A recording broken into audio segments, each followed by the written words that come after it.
Good morning. Hello, hello, hello, everybody. Welcome. I am delighted to have with me here today Mr. Bossman, Kevin Ellis of Land and New Homes Network. How are you? I'm really good, Whaley. How are you?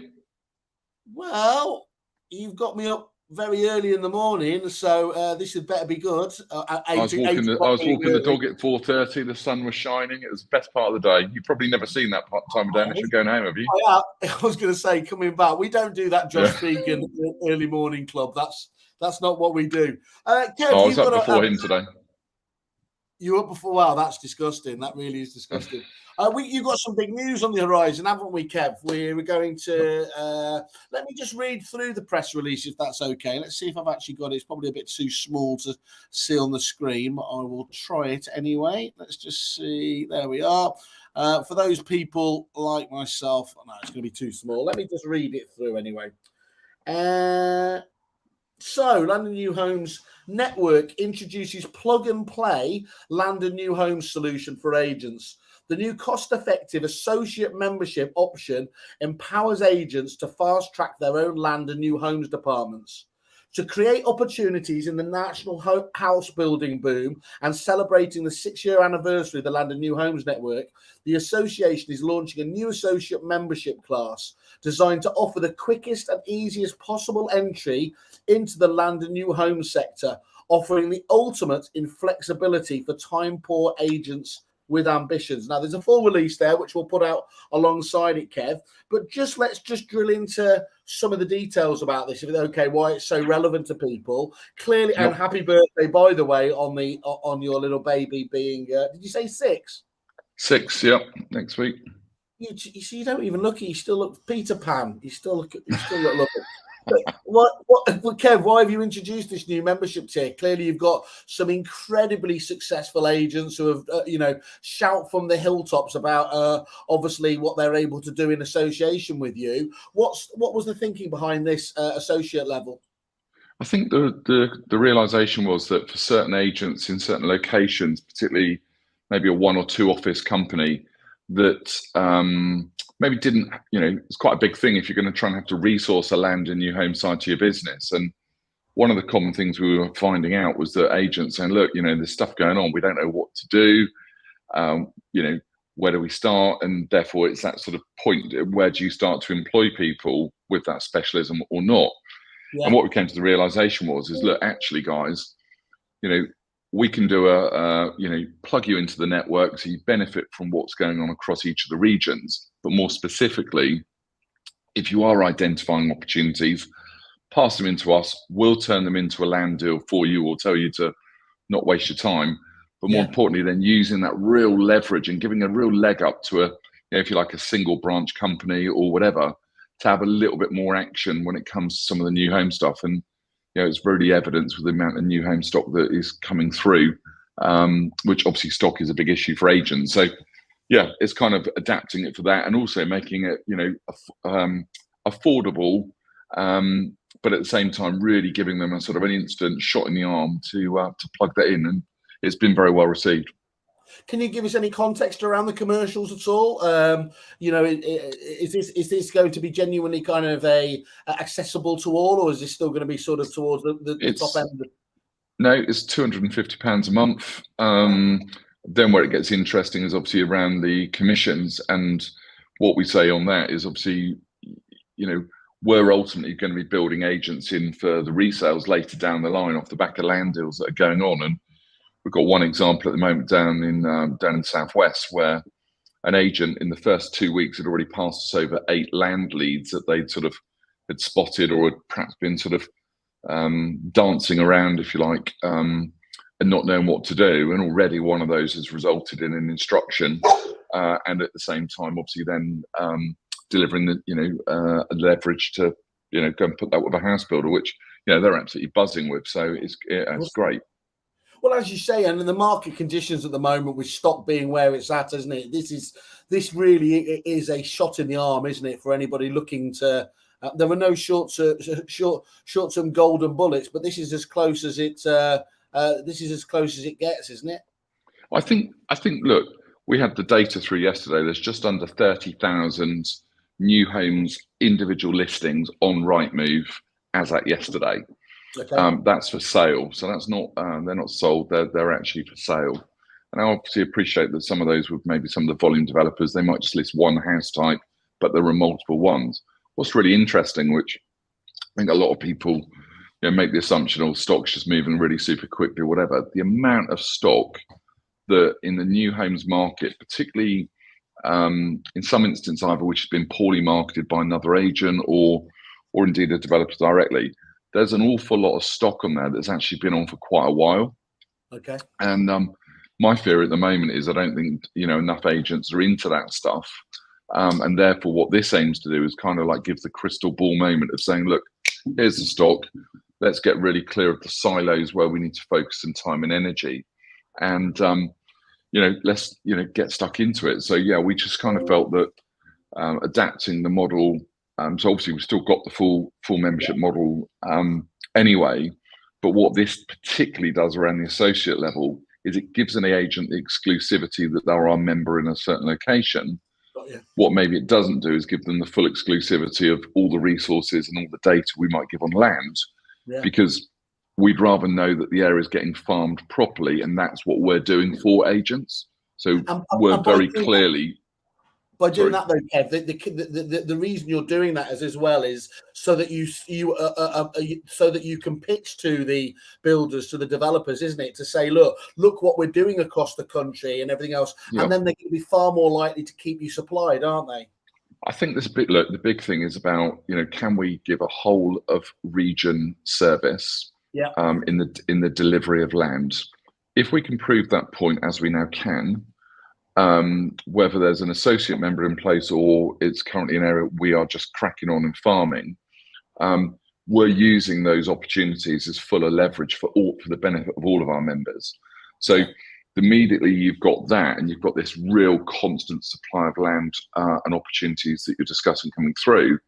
The house builders are literally all over us. So in that sense, it just felt like a bit of a no-brainer. And look, there's some really great independent single office firms that maybe they're not in the biggest towns that would warrant maybe how the membership model was for them, or we'd set it up initially.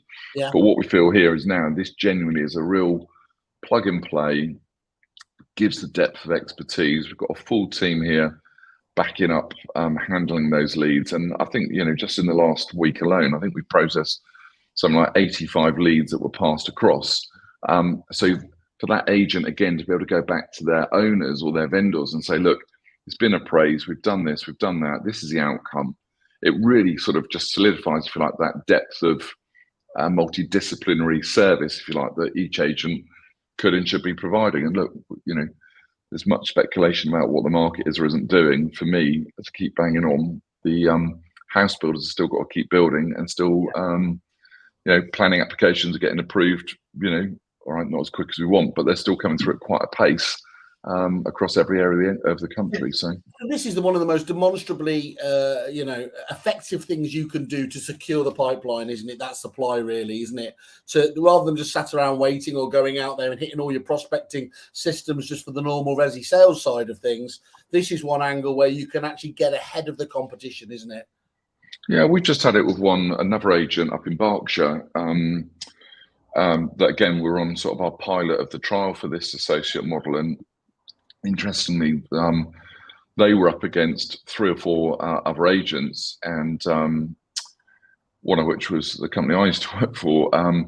And interestingly, when it came to the pitch, because the agent was able to show a joined up approach in the land piece, they've actually been shortlisted. We then did the pitch, and now actually we're into the finite details on the commercial. So you'd sit there and say, our agent's been very much shortlisted, and it's now down to the detail. And I'm pretty confident, that will result in a full instruction. That's 200 grand for fees for next year. I can't believe it. I mean, look, when I talk to some of those clients of yours, and the phrase that comes back at time and time again is, I wish we'd done it ages ago, couldn't have done it without the assistance and the expertise. The question I come back to is, why? What has been blocking typical agents, normal agents, from being able to go down that way? Is it literally just that where do you get started point of view? I think the biggest one is the investment of time and the upfront level of work. And look, I've not yet come across a single agent that we've spoken to, one that's onboarded, that where we focus initially on this sort of 3-year planning data, and we're never going to stop banging on about that. And that generally the reason for that is that it is the crystal ball moment. So if we're looking at where revenue is going to come from for 2022 or 2023 and beyond, it right now is sitting in the planning data. So even, I think agents go off with all this wonderful tech and stuff and think, oh, we're going to go and start doing, big land deals on subject to planning sites. You're not going to see any cash from that for at least 2 years in reality. So if by focusing on the consented stuff, and I think that for a lot of agents, they just think, oh God, it's like, spreadsheets, where do we go? And what we're trying to, push really heavily at the moment is just about these silos. So, the 1 to 5 unit stuff, fine, just pop that straight through your branch network. That's easy churn or through auctions.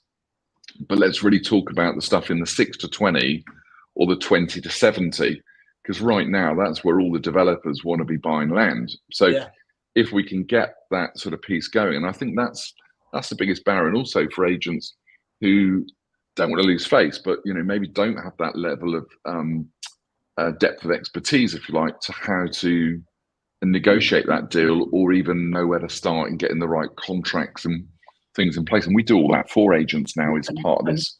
And you've got model. All that. You've got all that in your kit bag to take that away. So that's fantastic, being able to sort it out. Just on a basic level, Kev, why do the house builders need estate agents anyway? So many of them. Delivery of land. A lot of agents will be much more connected in their local towns than some developers who are just rocking in. Use of branches to pre-launch sites from.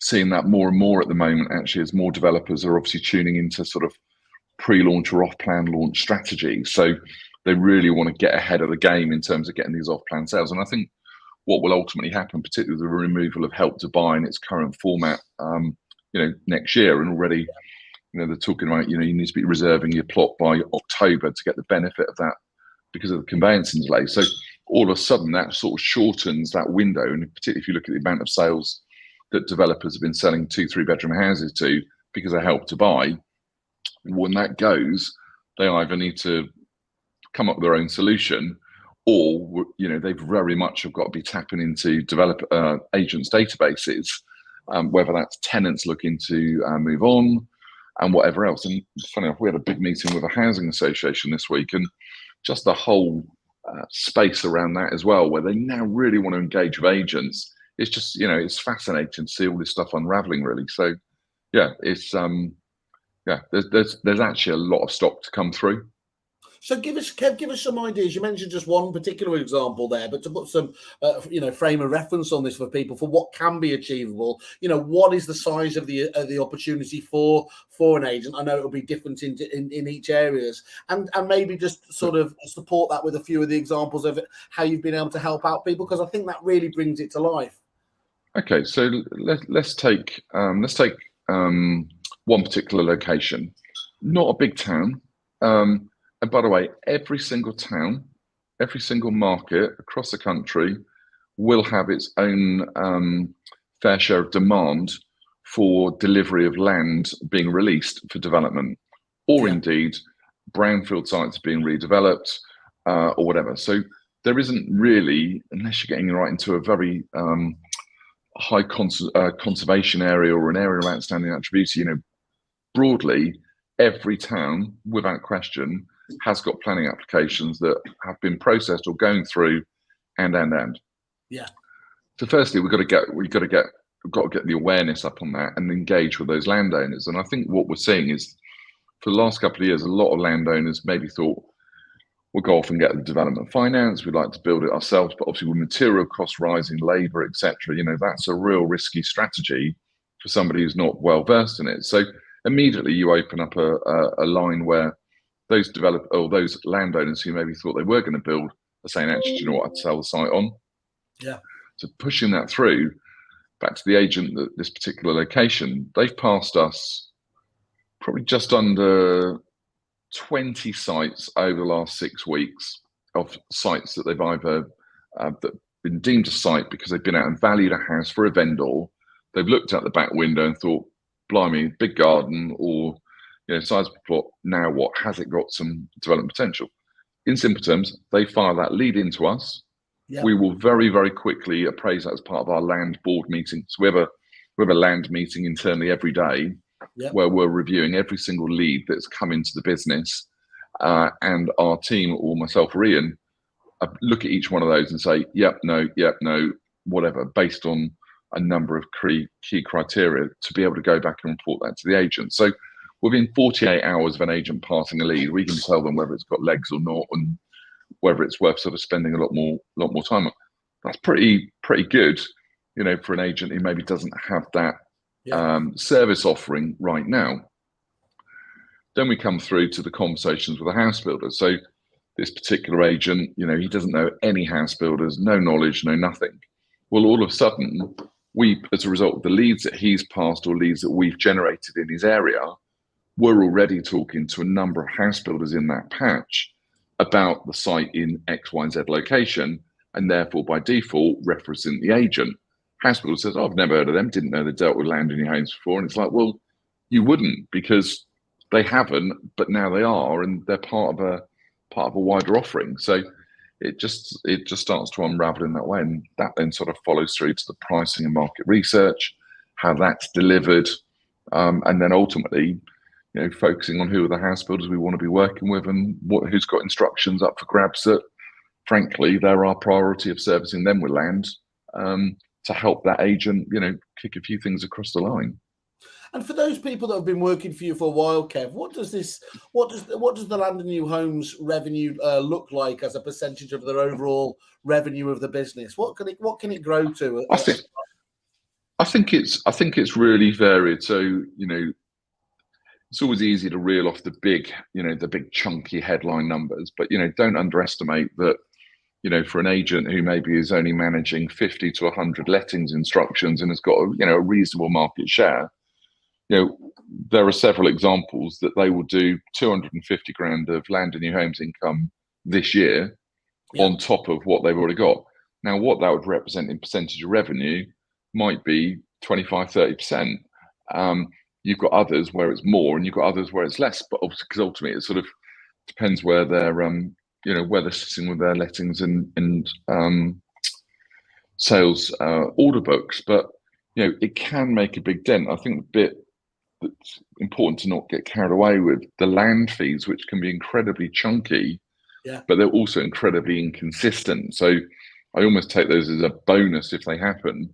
What we've got to be looking at is, well, what percentage share of the new homes market can the agent take? And even going sort of very low hanging fruit, the amount of sites that are in the planning with between 1 and 5 units, they're pretty much all of them are sort of, if I look at the planning applications, there's a Mr. and Mrs. or a Mrs. X, Y, and Z. And I bet you half the time these people are on the agent's mailing lists or databases because they've been a landlord, a potential buyer, or a seller. But half the time, and we had it with an agent down in Sussex recently, and we're saying, he's talking about some strategic land, and I sort of do the exercise with him, and he says, "Oh, I don't know them." And then I sort of dig into Land Register, and he goes, "Oh my God, that's where we buy our coffees from every morning."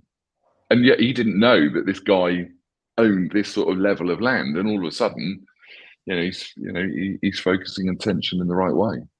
Got you. It's really good to hear, and just to be clear about this as well. So you mentioned just earlier there about talking about that future order book for agents, which is topical with so many agents at the moment looking to sell their businesses. Just talk to us about what the real impact is there. Well, look, when we sold the Raymond's business, or the first iteration of it to Baymark, obviously we were sitting on a really big order book of Land and New Homes instructions.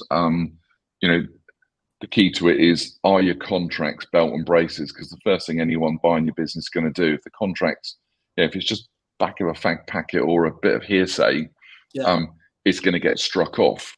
So we push very heavily with our agents. We keep banging on contracts for the whole thing. How that resonates, I think Richard Powell Freeman had lunch with him recently. I know he spoke at an event that was going on recently, and he said, "Look, I wish I dealt with land and new homes or got into it sooner."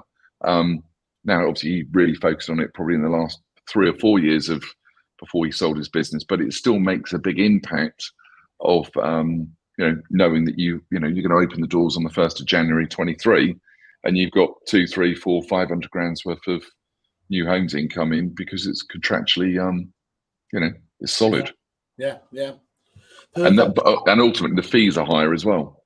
Yeah, there's a lot to enjoy there. And so, Kev, you've been really, you mentioned before, first of all, the way that's been received with just some of your targeted campaigns has been fantastic, hasn't it? And I know across the board that actually it's a bit of a nervous market out there for the moment, but you're getting some really strong responses to this, aren't you? So if people are interested in this, now's the time to reach out to you to avoid that activity point. I think what we want to make sure is that, look, when you're always, and there's a cost of anything that's associated to something, I'm looking at this, I think there's real value. We've priced it at a point where it is very accessible to an agent with restricted budgets. But even if the restricted budget, does the opportunity outweigh the budget? And I think sometimes it's very easy to go into the default mode of cut costs. But at what point do you say, actually, here's something that is actually going to be a value add? And more importantly, that age-old phrase of, it's only one more sale or whatever. But in this instance, it's very genuine. Yeah, and we certainly wouldn't want to take any agent on board that, if there wasn't it wasn't enough to go at, or we didn't feel that it was achievable. So we really are sort of focused on the ROI, and hence as a result, we've kind of put our money where our mouth is, because our team, we've carved the country into 13 regions. Our team are farming the whole of the UK, where we've currently got white space area, i.e. not a member, and we're already engaged with landowners. So had it with somebody at a conference recently. He said, "Well, what do I need you for?" And I said, "Well, that's fine. If you don't, you don't. But by the way, can I just talk to you about something we're working on?" And I named this particular suburb of his town, and there's no way I'd have known that, bearing in mind he's walked up to me 2 minutes before. I said, "Oh yeah, we're actually negotiating on a £13 million deal in that location at the moment." And you could just see the colour drain from his face, because he didn't. It was kind of, he didn't believe it. And it's like, we're not making it up. It's it's fact. And Kev, just on that, you've done a really brilliant offer for some of our kerfuffle members here, and it's like, it's not just kind of suck it and see or take it on confidence. You just talk us through what you're willing to do for them, to do a bit of a sort of a bit of a research piece on their own patch to see what the prize could potentially be around there. Yeah, in simple terms, Whaley, we will happily produce an inside track report for any agent on their market. And what that will do, that will show you how many sites are currently pending a planning application right now in their area. Yeah. What's been approved in the last 3 years. Yeah. Where it's possible to understand what's consented and not built, and therefore what's under construction. And at the same time, also what the level of new home stock is currently on the market right now, and what the breakdown is. And going one step further, to further prove the point, our team, we could pretty much guarantee, and obviously this is always up for discussion, particularly if somebody's in a conservation area or somewhere where it's a bit trickier, but we reckon that we would be able to go on for any kerfufflers, we'd be able to go onto their town or market and find 3 to 5 sites straight away, just from doing a desktop assessment or from what we were already aware of. So that's our offer, without any obligation. We're very happy to do that. I think that's probably the best offer we've had on our platform for a very good time, Kev. So I really appreciate it, because there's a lot of work that goes into this, isn't it? So it shows a lot, just how confident you are in that ability, what you've got as a model. And as I said, talking to some of those clients that you've already got in your business now, these are the people that I know, we actually had at the top of their game, people aspiring to be the Matt Nichols of the world, the Pygers. There's so many fantastic agents who engage with you across the country here. And now to be able to take that ability for, to tap into some of that expertise that you offer for, what was it, 250 quid a month? Get dialing, people. Get dialing. So just to let people know, obviously go to the Land and New Homes page on kerfuffle.com itself. You can put an inquiry there. Reach out to me wherever you need to, simon@kerfuffle.com, or of course find Kev in the normal places and just prove your kerfuffle credentials here. But you know, we are very grateful for you, Kev. Great. I mean, genuinely, you see a lot of press releases. You think, man, is it all that? This one seems like it's a really big deal. Yeah, no, we're really pleased with it, and it's taken a good time to kind of like look at how the impact of this is. But genuinely, we think for our full members and also associates, genuinely, the marriage value to all of it, you know, and fundamentally, it's just unlocking more and more opportunity. And I think if it can give the agent a shot in the arm and a differentiator to everyone else that might be sort of, you know, dabbling at it rather than actually doing it properly. We'll come and get involved and we'll do it properly, and you know, we'll get you at the table eating with the house builders and having the right conversations. That's a promise. I mean, that's the key, and it's all about the connections, all about the expertise, and crucially, as everyone always says, just getting started with this stuff, and that's what you're able to do with this fantastic new. Look, Kev, I love it. I mean, obviously, we mentioned before you've been going 6 years. This seems like such a clever evolution of a business that was working really well itself to take it out to a next, you know, kind of generation of clients. So I think you've got to be applauded for being so innovative here. And as I say that I can't think there's too many agents out there that said, no, we're all fine for stock at the moment, actually. Yeah. Good. Great all right, stuff. Well, we're here to help, and very happy to do those reports. No, thank you very much. We'll be reaching out and talking to people on our MOTs on that front as well. For today, Kev, thanks very much. Nice one. Take care. Cheers. Cheers.